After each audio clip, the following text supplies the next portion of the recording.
BRICS ممالک دنیا کی زمینی رقبے کے تقریباً 27% اور عالمی آبادی کے 42% پر محیط ہیں۔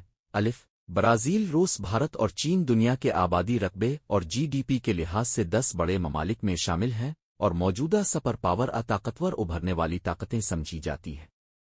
تمام 5 ریاستیں جی 20 کے ارکان ہیں، جن کی جی ڈی پی مشترکہ طور پر 28 ٹریلین امریکی ڈالر، مجموعی عالمی پیداوار کا تقریباً 27% ہے۔ کل جی ڈی پی تقریباً 57 ٹریلین امریکی ڈالر، عالمی جی ڈی پی کا 33% اور مشترکہ غیر ملکی ذخائر میں ایک اندازے کے مطابق 4.5 ٹریلین امریکی ڈالر ہے۔ 2018 تک 4 کی شناخت اصل میں سرمایہ کاری کے مواقع کو اجاگر کرنے کے مقصد سے کی گئی تھی اور یہ کوئی باضابطہ بین حکومتی تنظیم نہیں تھی۔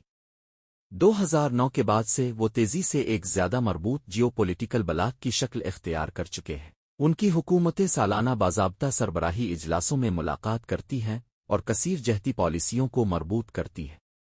برکس ممالک کے درمیان دو طرفہ تعلقات بنیادی طور پر عدم مداخلت، مساوات اور باہمی فائدے کی بنیاد پر چلائے جاتے ہیں۔ برکس ممالک کو سرکردہ ترقی یافتہ معیشتوں کے G7 بلاک کا سب سے اہم جیو پولیٹیکل حریف سمجھا جاتا ہے، جو مسابقتی اقدامات کا اعلان کرتے ہیں جیسے کہ new development bank, BRICS contingent reserve arrangement, BRICS ادائیگی کا نظام، برکس مشترکہ شماریاتی اشاعت اور برکس کرنسی ریزرو باسکٹ۔ 2022 سے گروپ نے رکنیت کو بڑھانے کی کوشش کی ہے، جس میں کئی ترقی پذیر ممالک نے شمولیت میں دلچسپی ظاہر کی ہے۔